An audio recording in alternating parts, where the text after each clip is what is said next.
Welcome to another episode of last week's Comics Today. It's back to a more normal-sized week this week, so let's get into it.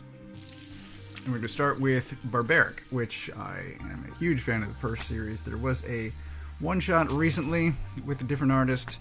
There is a character in this guy here, Steel, who pops up in here as well. So there's some minor connective tissue between the one shot, although his name is spelled differently, so I don't know. Here it's got 3 E's, over here it's got 2 E's. Here he's a vampire. I don't know. I don't know. Still, the first collection of this, it's 3 issues, is fantastic. Highly recommended. This is more of the same writing.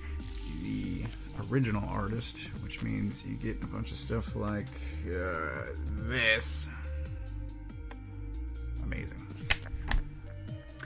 There is Owen. He has this axe that talks to him, has a thirst for blood, kind of gets drunk on the stuff, and they have adventures, kill a bunch of stuff. I mean, you can see here in the cover that this is a giant that's been beheaded, and so far it's excellent. Once again, huge fan. Highly recommend. Up next we have Do a Powerbomb issue 3. This is the Daniel Warren Johnson wrestling comic, and it is fantastic. I just want to show off some of the action here. So this is non-spoiler right there. However, Puppy Punch, phenomenal panel. And then here is some more action. I mean, Daniel Warren Johnson is an amazing artist, but he's also a phenomenal writer. This book is excellent, also highly recommended. I will say the tournament starts this issue, and I just want to show this bracket, because originally I had no idea how big the tournament was supposed to be, but here are the tag teams. And I love everything about this. And then we come down to the bracket. So there's only 8 teams. This is a 7-issue series. 2 of those matches conclude this issue. I don't know. This is, once again, fantastic read. Highly recommended. But, I don't know, maybe future matches will last longer? I guess we'll see. But I am loving everything that's happening so far. In contrast to World's Finest issue 6, so this is a Dick Grayson focused issue. He is in the past. It has a different artist, so not Dan Mora. Not that I really have a problem with Moore, but he's just not Dan Mora.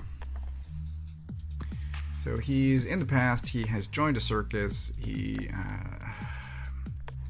don't know, I think part of why I don't like it is the faces, but also like, I don't know. The lion looks nice. Anyway, he is investigating crime. Meanwhile, the people in the present are trying to figure out how to rescue him. Superman and Batman wind up going into the past. I do find a certain level of amusement about Superman joining the circus, even if temporarily, as a strongman. That's funny. Just the issue is not that interesting. It's not as well drawn as I was hoping, since it's not Dan Mora. It's just highly skippable, in my opinion. Firepower issue 23. We left off with an airship with really a dragon leading its way to an airship, and that is immediately where things pick up again. So all of these dots here streaming out of the airship are people. They are on wingsuits, basically. You can see obviously there's a dragon, there's an airship, there are a bunch of people, and if you think you know what's going to happen, you are probably right. Dragon versus airship does not end well. It doesn't go well. I'll say that. I'm going to keep it vague, but it doesn't go well. The art is amazing. The story is a bit light. There is something annoying because there also is a ground fight going on. Let me show this. So there's also a fight going on the ground. These are the Masters versus, what's his face? King Snake, whatever his name was. But a bunch of it is just all black. I don't know, maybe it has something to do with the fact that it's, it's being fought on the ground, that the ground is pretty much destroyed, that there's a bunch of rubble, smoke, things like that. Maybe that's what they're trying to convey, but really it just looks like all of the effort was put into the dragon fight and not the ground fight as far as the art goes this issue. And there's not the usual conversation at the back about from Kirkman and Samney to discuss the issue about the creative process, the behind the scenes stuff, so I don't know. But next issue should resolve this fight. I think that's the end of the arc, and I'm very curious to see where things go from there. We Ride Titans issue 5. This is the end of the mini-series, I want to say.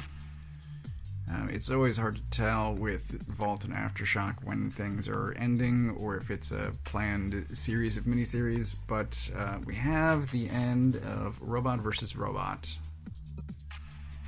We have the end of the human element as well, so that's going on. And it wraps up well. I did enjoy this. I won't be getting the trade of this. I didn't enjoy it that much to buy it again, but I did enjoy the miniseries enough that I will generally recommend it. I have been saying throughout the series that it is basically a more human-focused style Pacific Rim family drama, I think is what I had been saying. But it is robots versus monsters. It's just that sort of the background stuff to the family drama. I think the first issue was more balanced between monster fight versus robot, and then as the series went on, it did focus more on the family until you get to robot versus robot in this issue, and it's probably once again 50-50, but overall in the series it has been human focused instead of monster versus robot, which is what I ultimately wanted. It's good, it's just not great in my opinion. It's not specifically what I wanted, which doesn't detract from its overall goodness. Iron Cat issue 3, and I feel like the cover is a spoiler for an element that happens within the story. Maybe someone should have thought that through. But we have Tony and Felicia at a party. And then wham! She shows up. And it very quickly turns into a fight. Armor versus armor, except there's a bunch of LMDs on hand as well. So there is really an extended fight sequence throughout most of this. There is some additional character conflict. There's a lot of dialogue as the fight goes on. So, I don't know. It feels like the middle of a series, which it is. So, I think, I don't think I'm convincing anyone to get this, but it's an enjoyable Felicia story. That's all I'll say. And I'm enjoying it well enough. Lastly, there is Batman One Bad Day. This is the Riddler special. It's back in World's Finest. There was actually an ad for the 8 books. So Penguin Bane, right? You know who they are. But the whole thing behind this is they are giving roughly Killing Joke style one-shots to more Bat villains. And so far, the Riddler one is out this week. I think I'm in for Mr. Freeze as well. I don't remember the creative teams for the others. But this is really good. It's very surprising in a number of ways. Riddler is very serious. He's very focused here. He's extremely threatening. There's a level of sort of tension and dread while reading this. It's pretty intense. I guess similar in that vein to Killing Joke. So it's, I think, a great homage, if that's... I don't know. There's a couple of elements that seem pulled from Killing Joke that seem like homages, and then it's otherwise just really well constructed. I did enjoy it. I do recommend it. It is absolutely for mature readers. Do not give this book to kids. But I don't know. I think all of this stuff is out of continuity because I can't imagine anyone is... I mean, Killing Joke was originally out of continuity until people brought it into, or at least elements of it, into mainline continuity. So I don't know what's going to happen with any of this stuff, but this is, it's pretty big deal, and I guess time will tell. You know, what happens, what future creators will incorporate into storylines, but this feels significant, and it's good. I recommend it once again, but it's also kind of strange, and it ends in a possibly ambiguous way, somewhat like Killing Joke, in that people have various interpretations about how that book ended. So I think get it and decide for yourself. Certainly see for yourself, because it is quite good. I don't think I cracked the cover. I'm going to show you some of the art. So let me see if I can find something. Let me show you this. So I don't think this is a spoiler. Somebody dies, so that's a spoiler. So here is the art.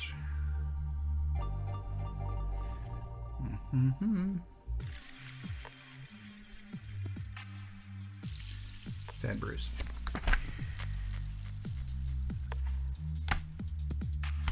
I don't know what else to say. I'll just end it there. So that is everything that I got this week. If I had to pick, I'm just going to do this because I can. It's my show. I can do what I want. If I were doing a top 3, it would be these 3. I guess Barbaric would be number 3. Is that right? Yes. I'd say Barbaric's number 3, only because there is some slight confusion timeline-wise between Steele here. He's talking about his history. It doesn't seem to match up with his pre-established history here, so I don't know what's going on. But I'm mildly confused. Do a Powerbomb is number 2 pick of the week, and then Riddler, I'm saying, is pick of the week. It is very thought-provoking. I think this is going to start some conversations and be talked about for quite some time. If the others are anything like this, then I think this thing, possibly ill-conceived, this 8 64-page one-shots, it seems like a money grab as soon as you hear the concept, but this is good. And if the others are also good, then I might go in for all of them. I guess we'll see. Again, at the moment, I don't remember the other creative teams, but I think whoever's on Mr. Freeze was enough to get me to add that to my pull list. We shall see. But that is everything that I got this week. As always, I get all of my books from a local comic shop, and if you don't know where yours is, you can use this URL to find the one closest to you. Thanks for watching.